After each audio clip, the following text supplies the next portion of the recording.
Welcome everybody on this very hot day.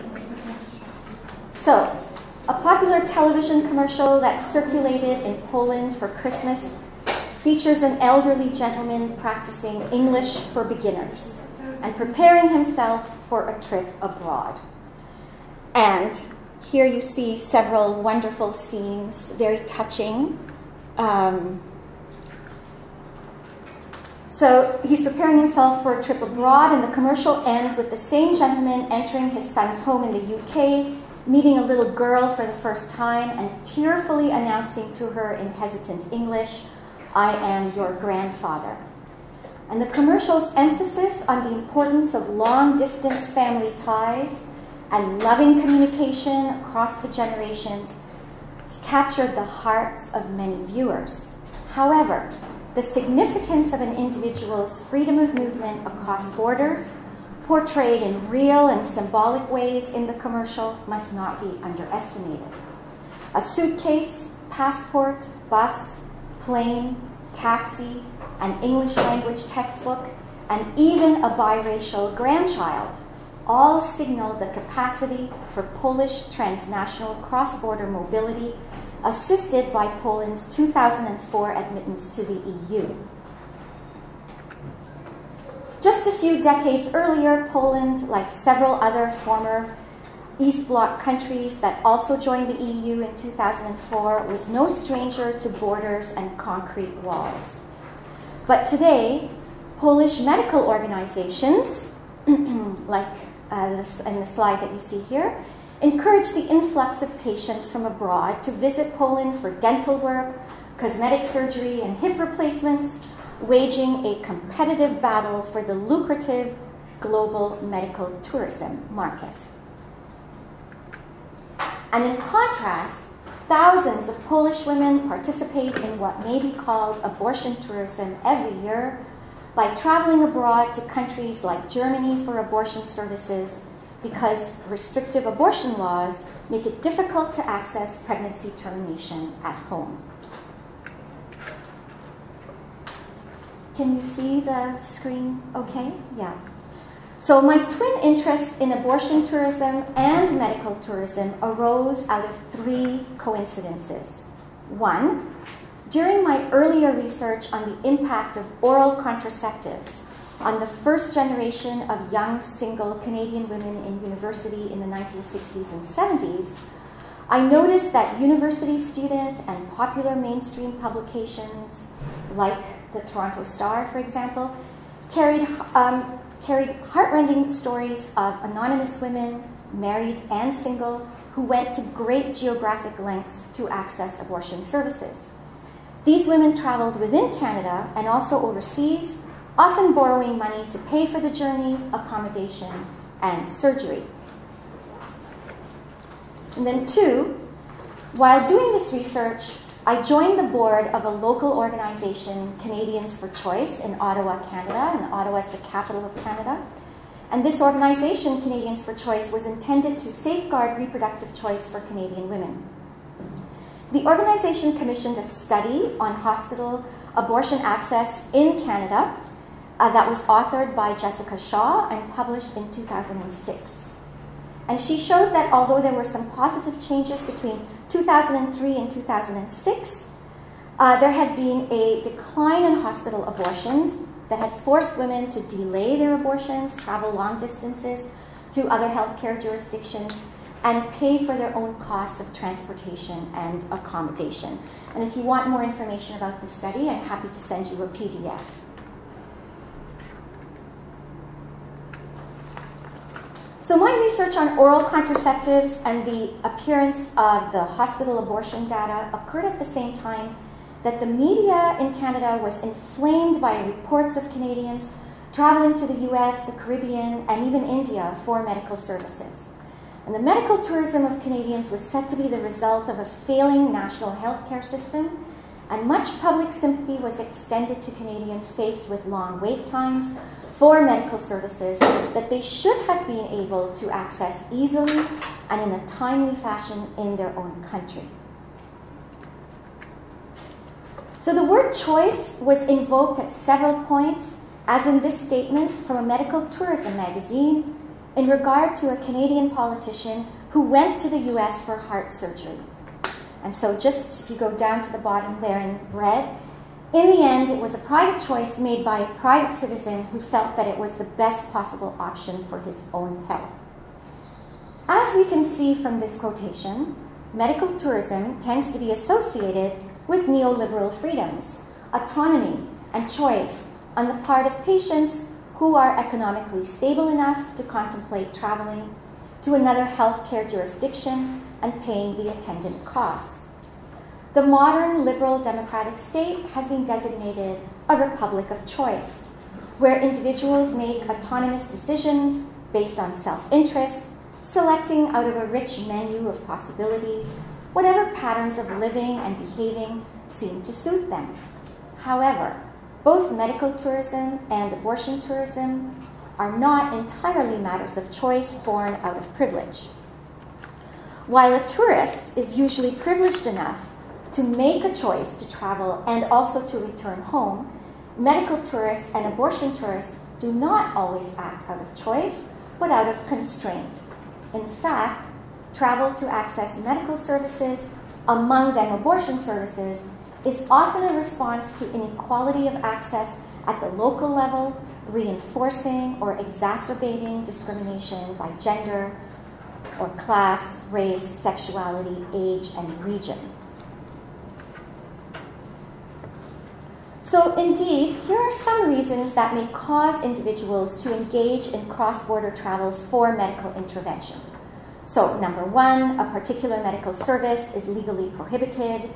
Two, a medical service is unavailable due to a lack of expertise or technology. Three, a medical service is unavailable because there's really very little evidence regarding its safety or efficacy, or it's experimental, and there have been reports of some Canadians traveling to Italy for some untested medical procedures. Four, certain individuals or groups are prohibited from accessing medical services. Five, the supply of a medical service does not meet the demand. And six, a medical service may be cheaper in other settings. And these reasons speak to the legal and extra-legal constraints facing medical tourists and abortion tourists in their own healthcare jurisdiction. Obviously, from this list, many parallels can be drawn between travel for abortion services and travel for other kinds of medical services, beginning, for example, with the deployment of the word choice. But travel for abortion services was never invoked as part of the loud public conversation about medical tourism in Canada. And I found this silence extremely annoying, to say the least. Thus, after completing my research on oral contraceptives, I applied for funding to pursue two studies in regard to abortion tourism, one historical and one that was more contemporary. So the historical study focused on Canadian women's travel domestically and internationally for abortion services in the 60s and 70s, using primary sources, government reports, and media accounts, and so forth. In this investigation, I found that the 1969 abortion law, which was supposed to curtail illegal abortion, resulted in the uneven application of the law and serious delays in getting an abortion. And I argue that the law created a carceral space that punished women, and the only way out of this carceral space was for women to escape geographically to another healthcare jurisdiction, most often within Canada to Toronto or Montreal, or overseas to London and then south of the border to cities like New York. The more contemporary study, undertaken in collaboration with Dr. Marion Dool, who was at the time my wonderful PhD student, who was essential to this research, dealt with women's travel to abortion clinics in Canada in the mid-2000s. And our research featured a questionnaire, follow-up interviews, and data mapping. So you get a sense here. I don't know how clearly you can see, but you can see sort of 4 main cities: Edmonton, Calgary, Vancouver, and then Victoria. And you can see the small sort of orange circles being the women and how far they have to travel. One of them is all the way, she's out of the maps field, coming all the way into the cities from quite a distance for abortion services.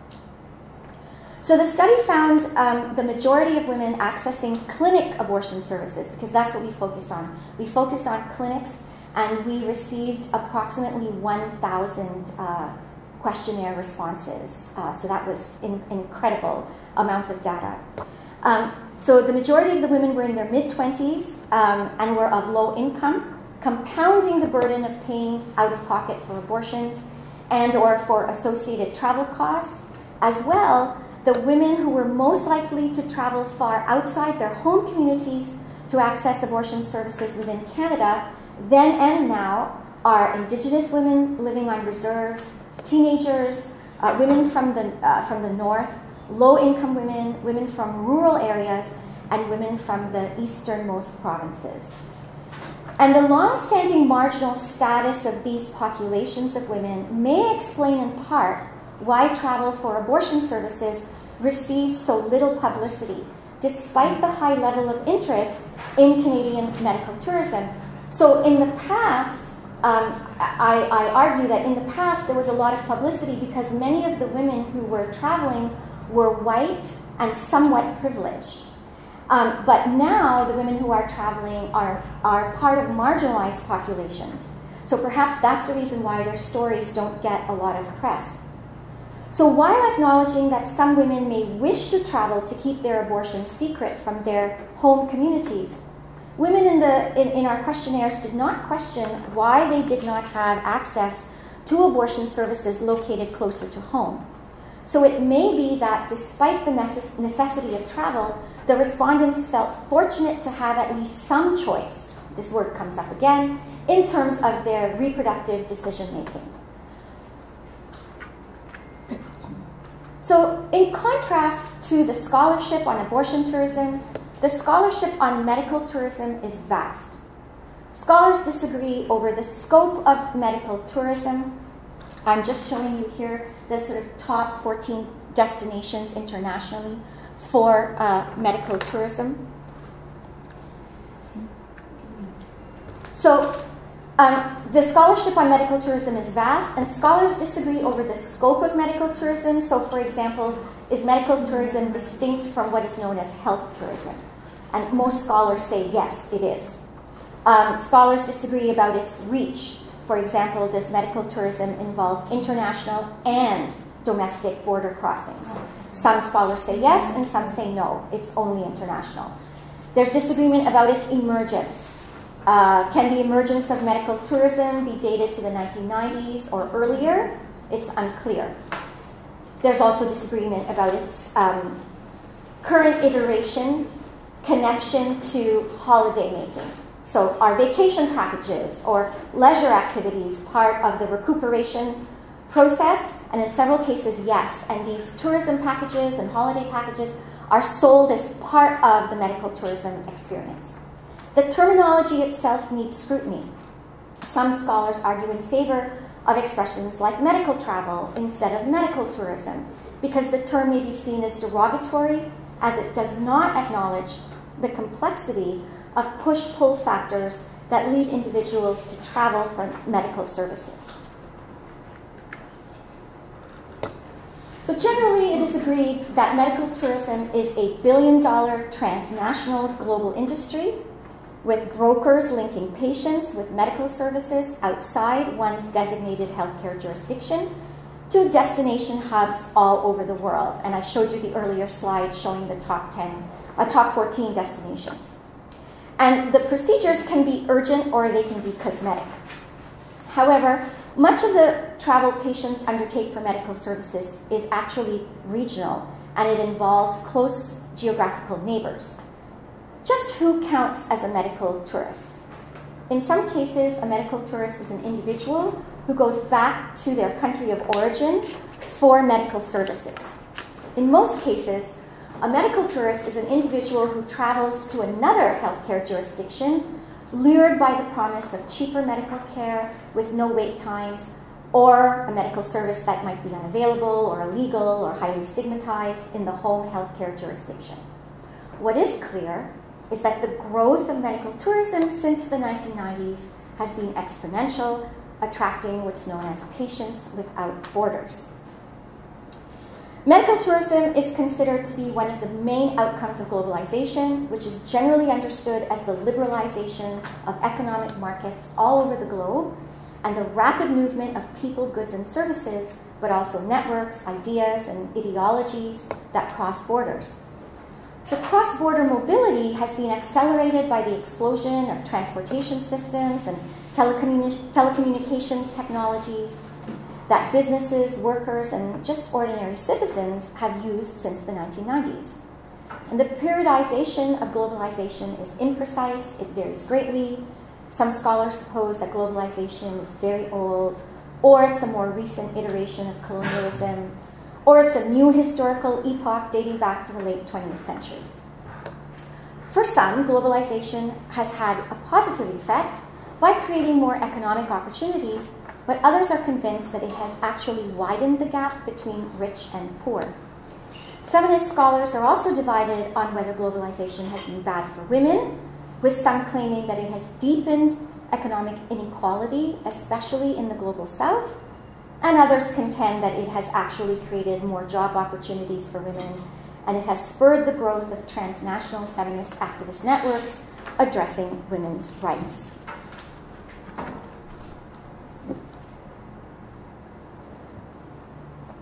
However, in the past several years, a growing focus on national security, especially in countries pursuing the populist policies of white nationalism that pledge to take nations back to an imagined racially pure, glorious past, as we see these politics at work in Britain, the US, and various countries in Europe, including Poland, it's intensified what is known as international border thickening. Here, border zones have been militarized and extensive checks have been placed on cross-border mobility, upending the original potent promise of globalization and the end of the Cold War. These border thickening politics are highly ironic to me, given the history of the Cold War and the far longer history of British, European, and American colonial and neo-colonial interventions in the global south. Suketa Metu states, today, 250 million people are migrants. They are moving because the rich countries have stolen the future of the poor countries. Whether it is Iraqis and Syrians fleeing the effects of illegal American wars, or Africans seeking to work for their former European colonial masters, or Guatemalans and Hondurans trying to get into the country that peddles them guns and buys their drugs. They are coming here because we were there. Before you ask them to respect our borders, ask yourself, has the West ever respected anyone's borders? The scholarly literature on medical tourism raises fascinating and challenging logistical, legal, and ethical questions. However, it very often fails to explore women's involvement in medical tourism, and particularly the travel of women for medical services, including abortion services in particular, even though abortion tourism can technically be considered a subset of medical tourism. As with the term medical tourism, doubts have been raised about the term abortion tourism, with some scholars seeing the term as sexist or sexist, insensitive, frivolous, or too associated with the commercialization of the procedure and preferring instead abortion travel or reproductive mobility instead. While acknowledging that travel to abortion services may be experienced as an act of liberation, it is generally portrayed as a punitive and stigmatizing form of banishment or as part of some kind of diaspora. And women who travel for these purposes have been compared to exiles or refugees or trans status subjects and accidental tourists. Difficulties in accessing abortion services can then be prolonged even after the women return home because they may be unable to receive appropriate and non-judgmental post-abortion medical attention.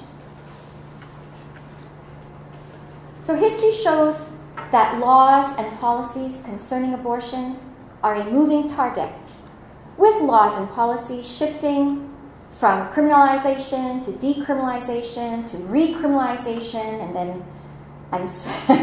then back to decriminalization, creating an ever-changing spatial geography of abortion. We have seen this in regard to former East Bloc countries, including Poland, and of course Ireland, and you're seeing a demonstration here.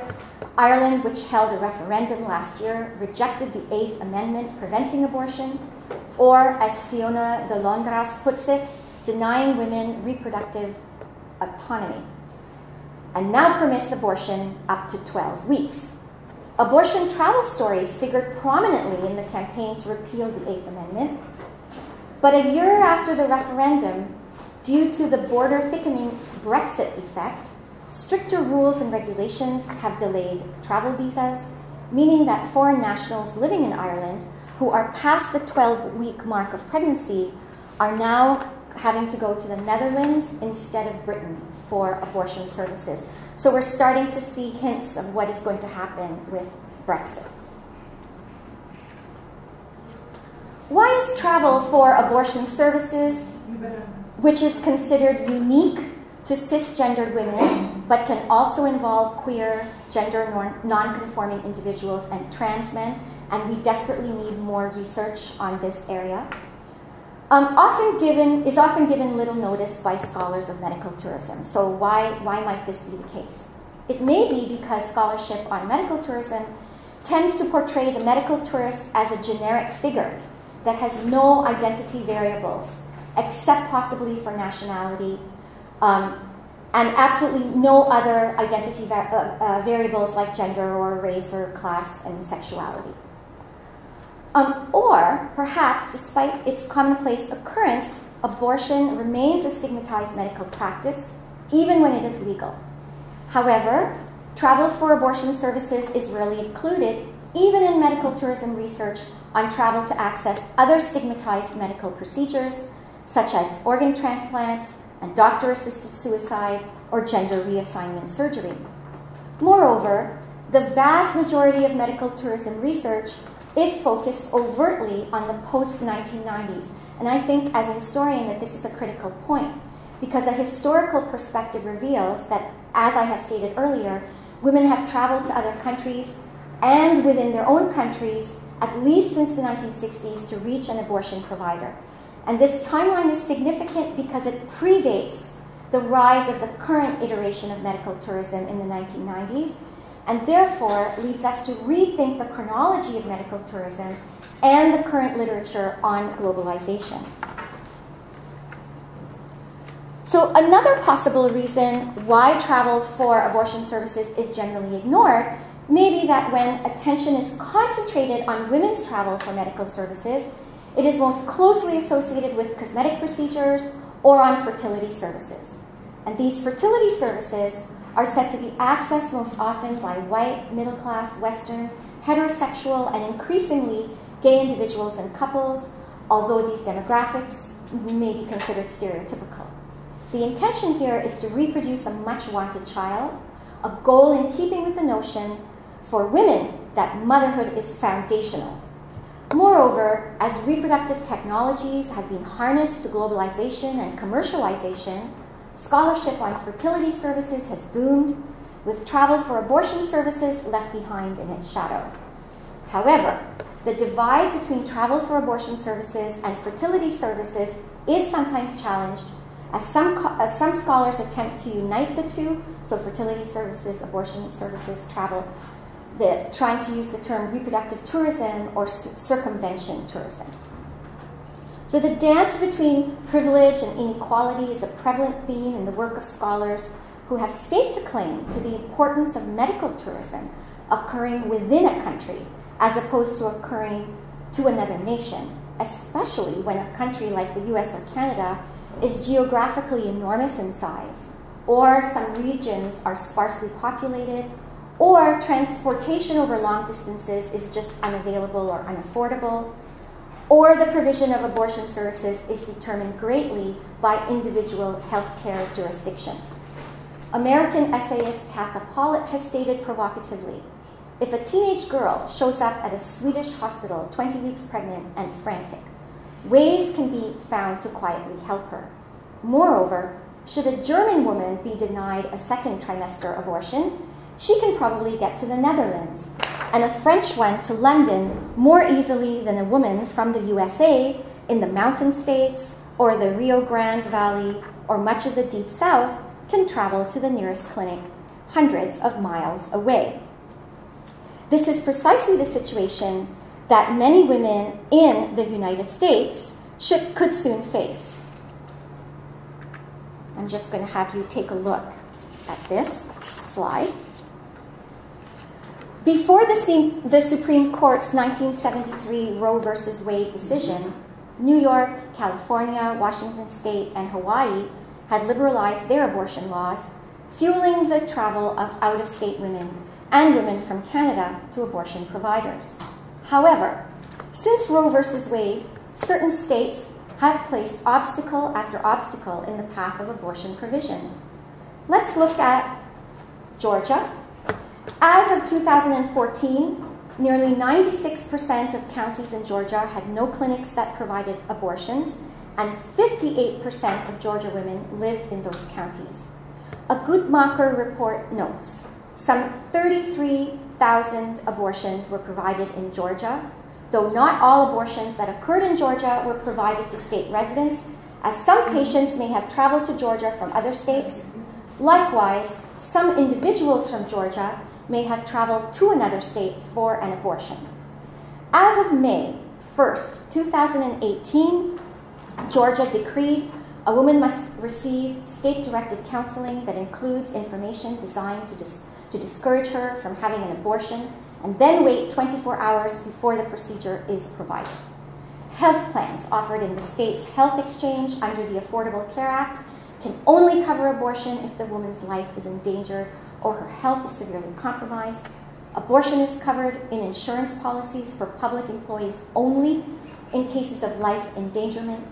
The parent of a minor must be notified before an abortion is provided, and public funding is available for abortion only in cases of life endangerment, rape, or incest. So a year later, Georgia passed a heartbeat bill that bans abortions once a fetal heartbeat is detected, usually at 6 weeks gestation, when many women might not even realize that they are pregnant.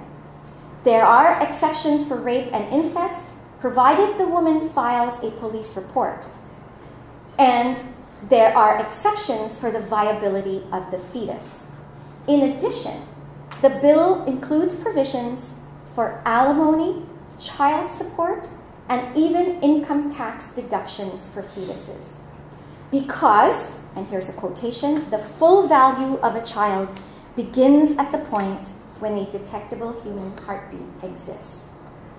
The state of Louisiana, which also passed a heartbeat bill, then quickly passed a state constitutional amendment by an overwhelming majority in the House and Senate, stating that there is no right to abortion or funding for abortion protected by the state constitution.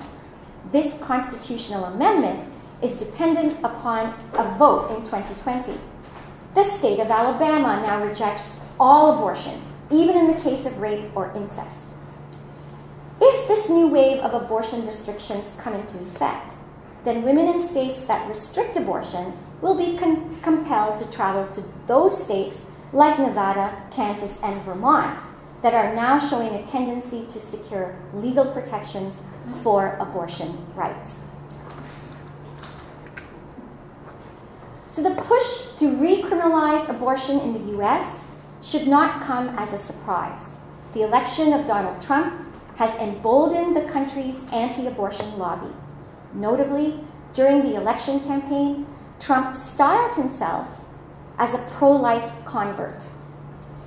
Trump was also reported to have said that abortion should be made illegal and that there has to be some form of punishment for any woman having an abortion, a statement he later rejected.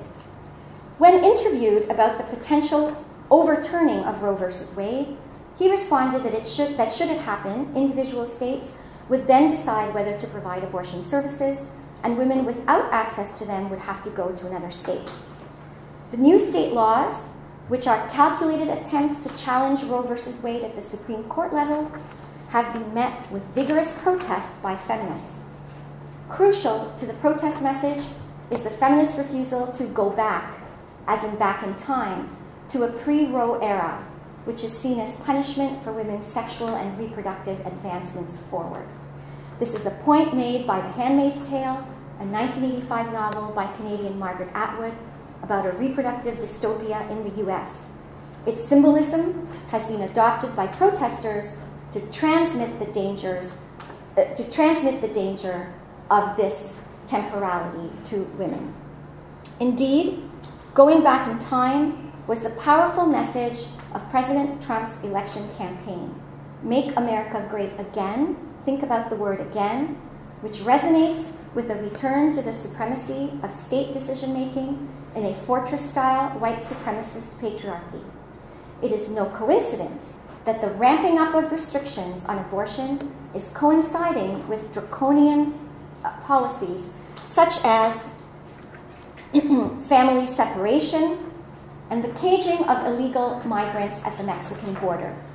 In fact, Trump's entire presidency has been built on a racist animus.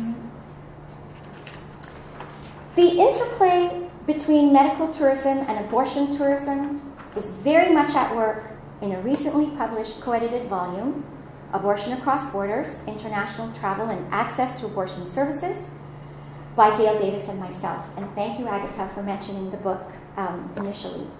We were delighted to include Agatha's chapter on the travel of Spanish women for abortion services.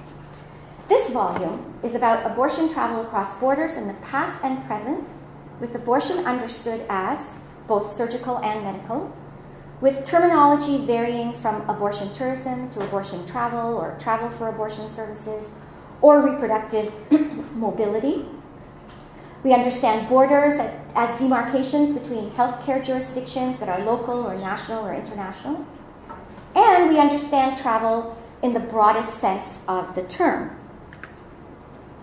So in the volume, we understand travel to mean any of these categories. So it could be physical border crossing, but it could also mean the travel and in terms of fluctuations between laws and policies, the flow of ideas in the media, abortion referral networks, transportation networks, oscillations between pro-choice and anti-abortion activism, and then the shifts between public sector abortions and private sector abortions, and then, of course, the sort of abortion roulette of trying to find abortion services in one's home community and away from one's home community. The novel is divided into three parts: flight risks, domestic transgressions, and democratic transitions. And the requisite chapters cover primarily Canada, the US, the UK, countries in Western Europe and Eastern Europe, as well as Australia and New Zealand. And this is admittedly a small global north snapshot of abortion travel that lies at the nexus of reproductive healthcare, mobility, and globalization. However, this volume is not about abortion legislation or abortion policies per se in the regions it covers, but about this historical and contemporary ebb and flow of interconnected local and global mobilities, and the way in which they shape and are shaped by legal and extra-legal obstacles to abortion services, even in countries that supposedly have liberal abortion laws. And the chapters are configured by these arguments and themes. So you can just take a look at this here, because I think it's really important. To me, the key about this book is not to ever treat abortion as something that is dependent solely on legality.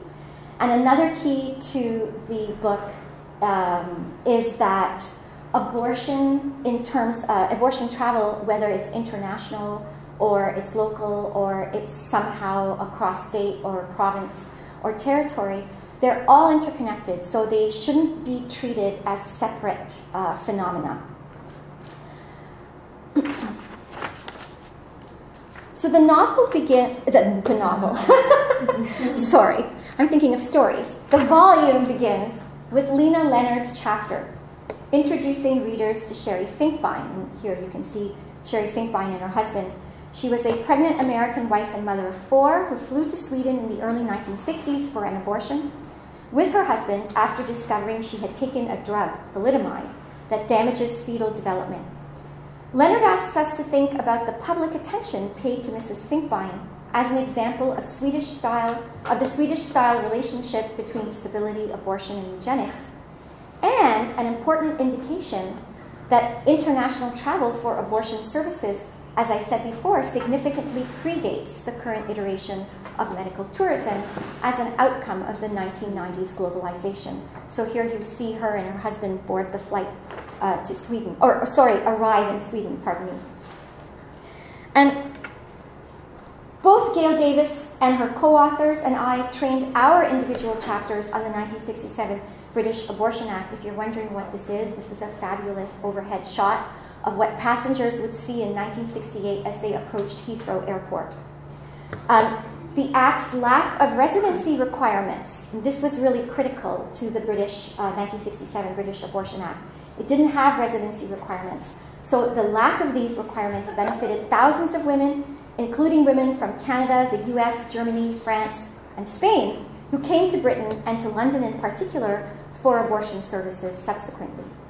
In my own chapter, I show that opponents of the Act treated the influx of these foreign women as a scandal, arguing that the legislation had encouraged the commercialization of abortion services, leading doctors in the private sector to profit financially from women's desperation.